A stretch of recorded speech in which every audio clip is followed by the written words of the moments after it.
We can no longer talk about Negreira. We can no longer talk about excuses. That Barcelona, for 20 years or 15 years, they altered the competition of Spanish football and European football with the help of referees. We can no longer accept Florentino Perez blaming referees in La Liga for being unfair to Real Madrid. We can no longer live with the obsession that Florentino Perez and the Real Madrid fans have over finding some justification for Barcelona being better than them throughout Barcelona's golden age and having to blame it on referees. And all of this season, all of last season, blaming referees for being unfair. Because today we saw something that I've been seeing for years and people have been seeing for years. If you're not a Real Madrid fan, and especially if you're a Barcelona fan, you've been seeing this for years. And today we saw just that. Once again. And the counter goes back to 0. 0 days since Real Madrid has some sort of controversial game with blemishes from strange referee decisions. There's an obsession with gifting Real Madrid penalty kicks. This season, last season, and every season before.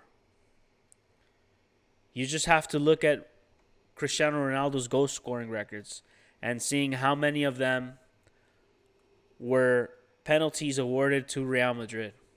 Now, some of them are fouls. If it's a foul, it's a foul. So it's a penalty, it's a penalty.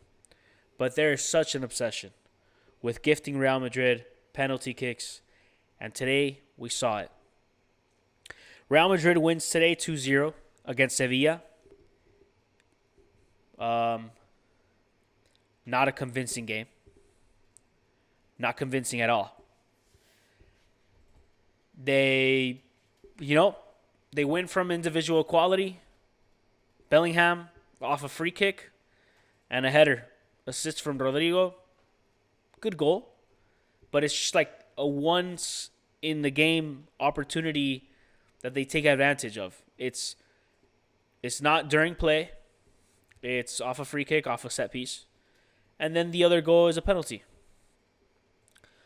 There was such a clear agenda, too, today with the referee. A very clear agenda that showed how they were trying to push this record for Mbappe today. And nothing against Mbappe. Mbappe is a great player. Mbappe, to me, is the best player in the world right now. Nothing against the penalty that was awarded, because the penalty that was awarded was a penalty. But there were decisions throughout this game that was so obvious, that was benefiting Real Madrid, that was either due to favoritism by the referees or because of the intimidation tactics that Florentino Perez continues to have over La Liga and over the referees. How Real Madrid TV keeps influencing and intimidating and pressuring referees before every game and giving statistics and showing pros and cons, mostly cons, to put pressure onto referees. And this is Real Madrid's game. A Real Madrid that I once again reiterate, that keeps pushing this narrative that Barcelona cheated and used the referees to help them have a golden age in football. But then we completely ignore what we see week in and week out. Every single game. The counter was at 0 last game. The counter is back at 0 today. 0 days since there's been some type of controversial call or controversial performance by a referee. And it's not only from that penalty, because the penalty was a penalty. But we're going to talk about the game right now.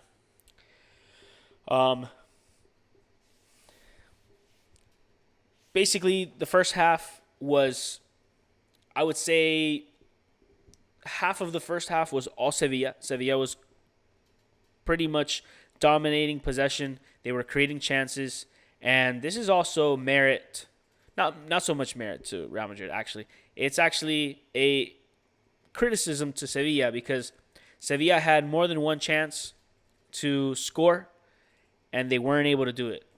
Now, it wasn't so much to take away from Sevilla either, more so to congratulate and once again witness an amazing, amazing game by Thibaut Courtois, the Belgian goalkeeper. He is the best goalkeeper in the world right now. And alongside Mbappe, the best player in the world, they are the two players that are keeping this team afloat. Without either of them, you don't concede, or you don't get as many clean sheets or as many close to clean sheets. You don't get as many defensive performances, worthy defensive performances without Courtois, and you don't get any worthy attacking performances without Mbappe.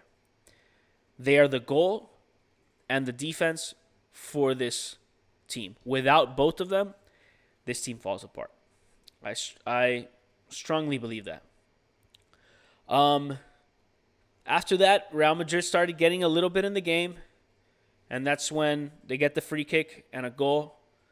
Solid goal, but again, it's from a set piece. Regular play, Madrid struggles to create goal scoring chances. They struggle to create plays, create attacking ideas. There's no filtered passes. There's no give and goes. There's no creativity. It's either hope for a penalty or what we saw today, which was a free kick and someone with a good jump and a good header. Huysen almost scored one, or Hausen almost scored one off a corner kick, and then Bellingham scores one. Now, this is where it starts becoming controversial. Rodrigo got a yellow card in the first half, and to a lot of people, he deserved to receive a second yellow card, which was not given.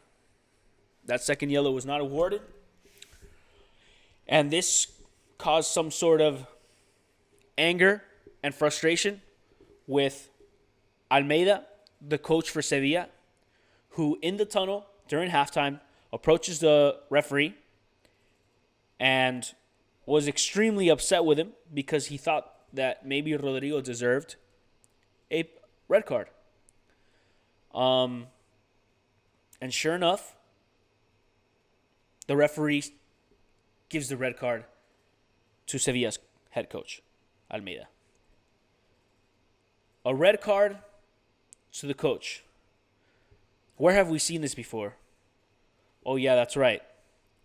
The last time Real Madrid played against Barcelona, Real Madrid wins 2-1.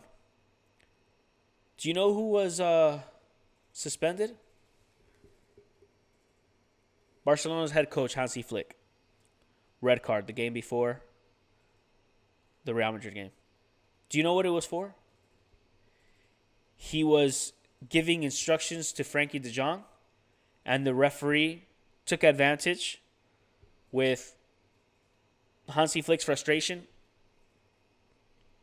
with de Jong and said he was disrespecting him. Hansi Flick was disrespecting the referee, so the referee gives Hansi Flick a red card. Suspended for the game versus Real Madrid. So we've seen that before. So in this game, Real Madrid gets a red card. Oh, Sevilla's coach gets a red card. Real Madrid gets a red card in favor. And now they come back in the second half with their backup coach, their assistant coach. It's not the same. When you have a leader, especially like Almeida is a very good leader. When you have a leader like him missing, you feel that absence on the field. And it was felt. Sure enough, the game continues. Real Madrid gets fouled. Bellingham gets fouled by Marcao in the middle of the field. It was a second yellow. This was a foul. And it's a second yellow and it's a red card. This was a fair red. 2 yellows equals a red. Good foul. The problem is, where was this energy when Rodrigo deserved that second yellow? That's not going to happen. Again, with the pressure that Real Madrid puts on referees every single game, that's not going to happen. An attacker getting a red card in the first half of a game, Real Madrid? No, not going to happen. So, and that's what Marcao ends up arguing with the referee. Hey, what about Rodrigo? He also had 2 yellow card fouls. Where was that? And it wasn't.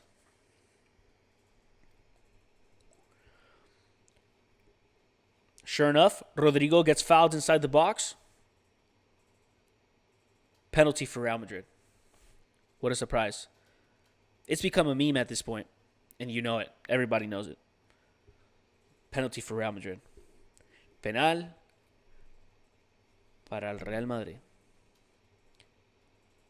You can make a song out of it. Probably one day I will. Juan Lu fouls Rodrigo. It was a foul, but against a player that arguably should have had a red card, shouldn't have been on the field. And this is Sevilla that's defending with 10 men now, and without their head coach.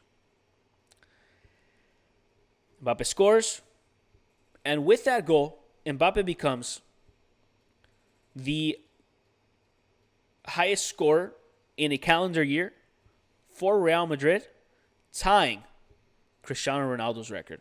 And that's a great stat. But let's look at, really quick, how this happened. Because this season, Mbappe has been infamous when it comes to receiving penalties.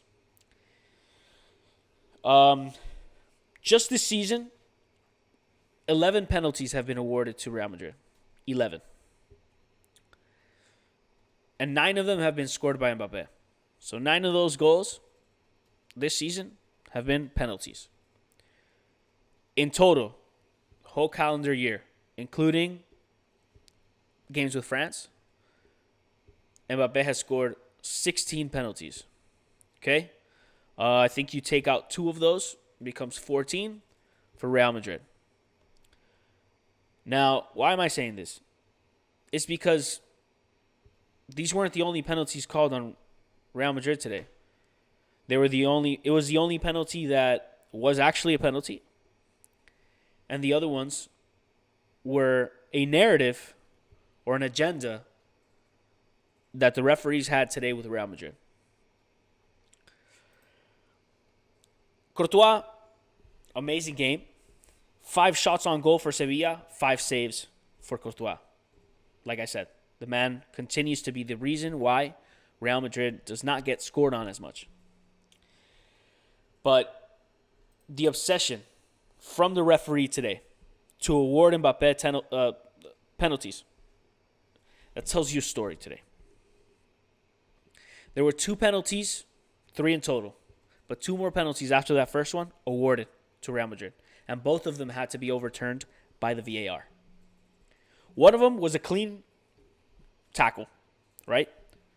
On Bellingham. Bellingham celebrates it like he scored a goal. Bellingham celebrates it like he scored a goal. And Real Madrid's fans celebrate it like they scored a goal. Yes. And then when the player who tackled Bellingham goes up to him, he's like, yo, that was not a foul. And Bellingham's like, yeah, man, you went and you hit me and, it hurt so much. Sure enough, the VAR goes. Referee has to go check. And in one instant, see the player touches the ball on the tackle. No penalty. Okay. Maybe the referee made a mistake. Sure. About 2-3 minutes later, another foul. On Rodrigo, who should have had a red card again. Penalty for Real Madrid. But this time, it also was not a penalty. It was outside the box. A foul, sure, but outside the box. But the referee's instinct was penalty for Real Madrid. Once again, the VAR calls him. He goes to check. Outside the box, free kick. Now, what am I trying to say with this? Although it wasn't controversial because they got overturned by the VAR, the first instinct for the referee every time was to call a penalty. Why would that be? Why would he call two penalties that weren't penalties? Did he make two mistakes in a row? 3 minutes within each other? Or was it because Mbappe was in search for something? A record. And in that case, how would the referee know that there was a record to be broken? How would the referee know that if he is awarded that penalty, he's going to have a sure opportunity to score a goal and break this record? How would he know that? Maybe a coincidence? Two penalties that were not penalties attempted to be awarded. Maybe it was a coincidence. Then he didn't know. Oh, I didn't know that if Mbappe scored another goal, he would break a record. This record belonging to one of the greatest, if not the greatest striker of all time, Cristiano Ronaldo. And the disrespect from the referee, from the league that hired him, from the club that has pressured him, from the president of the club that keeps instigating and criticizing and threatening the league and referees. The disrespect towards Cristiano Ronaldo in trying to push this record to be broken unfairly through non-existent penalties is a disrespect to the GOAT, or to one of the GOATs. It's disrespectful to Cristiano Ronaldo's record that a referee is to make up reasons for a player to break a record unfairly. If he's going to break the record, let him score a goal. If he's going to break the record, let him take on 3 players and hit an upper 90. Let him score a tap-in. Let him score a free kick. But to award free goals, which penalties are free goals, to award them so willy-nilly shows you that there was some agenda. It cannot be a coincidence. It cannot be a coincidence that there was a record to be broken and it was being constantly pushed over and over. There's no coincidence there. So the next time you say Barcelona cheats, the next time you say Negreira, the next time you see Florentino say, oh, the referees are always against us and we're always being sabotaged and we're always being unfairly prevented from winning games, and BS. Call it BS. And I'm calling on Real Madrid fans right now to show face on this. BS, dude. Absolute BS. Is Killian Mbappe a great player? Absolutely. Does Killian Mbappe put up performances that maybe he deserves to have a record in Real Madrid? Absolutely. But if he's going to do it, let him do it the fair way. Not with 16 penalties in a calendar year or 14 for Real Madrid. Not with 9 penalties scored in just half the season for Real Madrid. Let him score them by earning them, bro. And yeah, okay, some of these penalties are penalties, and some of them are not. And this is just penalties called. I'm not even going to get started with goals that shouldn't have been allowed that are allowed for Real Madrid. Penalties that are not awarded against Real Madrid, etc., etc. That is not counting anything. I'm just talking about today. We're talking about penalties because that's the theme for today and apparently for every game for Real Madrid. So that's why I'm not very happy with this. But at the same time, it doesn't worry me because Mbappe ties Cristiano Ronaldo's record. He does not beat it. He ties it. For most goals scored in a calendar year for Real Madrid, 59. Okay, because there was a lot of confusion. People were saying, oh, he's beating Cristiano Ronaldo's most goals scored in a calendar year in general. I think that record is 69 for Cristiano Ronaldo, is the most goals he's ever scored in a calendar year, but that's including Portugal, including national team. I think Mbappe gets between 62 to 65 goals this calendar year, which is great. He beats some of Cristiano Ronaldo's record, but not his all-time. And then obviously we all know that Messi has the most goals, but Cristiano Ronaldo's most goals scored in a calendar year is he's 8th place in total, which was in 2013. He has 3 records. He is 8th, 9th, and 10th place, Cristiano Ronaldo, for most goals scored in a calendar year. 8th, 9th, and 10th. That's crazy. Messi only has 1. Just so happens to be number 1. 91 goals scored in a calendar year. It's amazing. But he only has once. He's only in the top 10 once. Cristiano Ronaldo's in the top 10 3 times. Okay. Then you have Pelé, who's in the top 10 twice. Gerd Mueller, 2nd place, 85. You got Zico Romario. And you got Lewandowski, who shares the record with Cristiano Ronaldo for 69. Most goals in a calendar year, but I think he did it in less games. And that's basically the record. But this is not that record. This is for Real Madrid in total, 59, and he ties Cristiano Ronaldo's record. And I'm glad that he just ties it. Because gifting it, I don't want Cristiano Ronaldo's record to be beaten by somebody who's gifted that record, the opportunity to break that record. It's not good enough. Let's talk a little bit about now Real Madrid, but not too much. Xabi Alonso gets saved by a free kick and a penalty. He gets saved by a red card to his opponent, his opposite, Coach Almeida. He gets a red card in the 70th minute practically. So he gets to play 20 minutes against 10 men, and in those 20 minutes they get 1 goal, which is a penalty.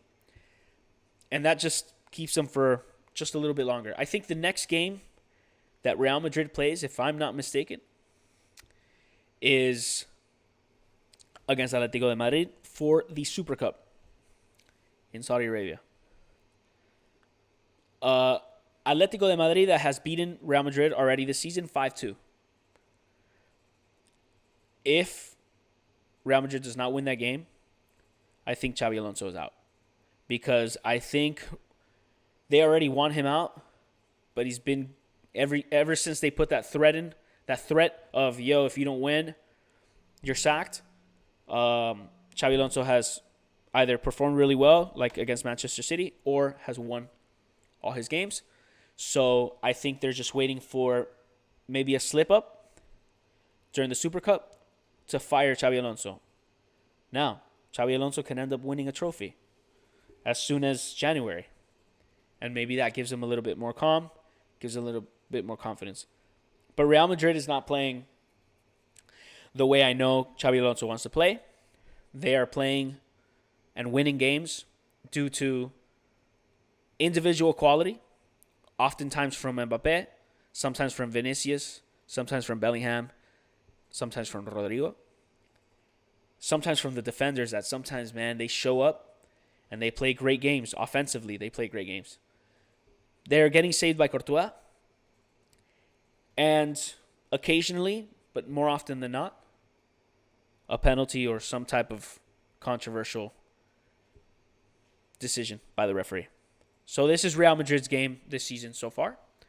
Ironic, because every other week, Florentino Perez comes out and talks about Barcelona and Negreira and penalties and corruption and collusion and referees and La Liga and favoritism.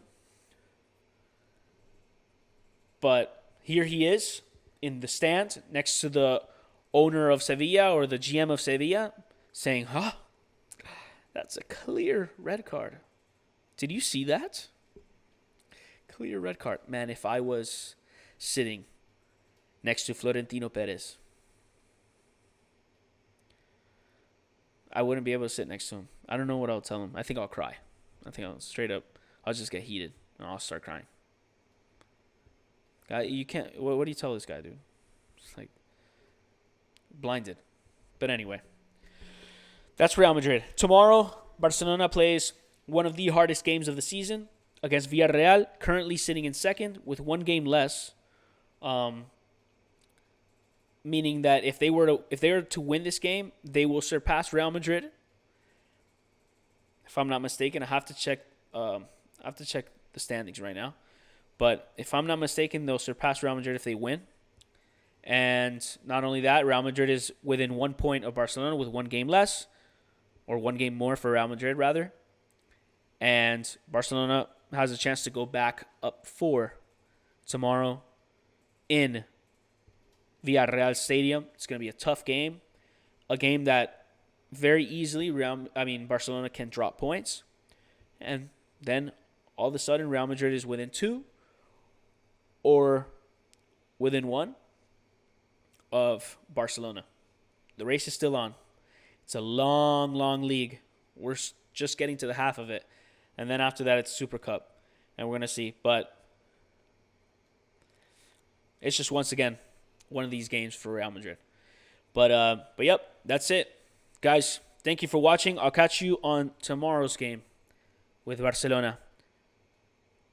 See ya.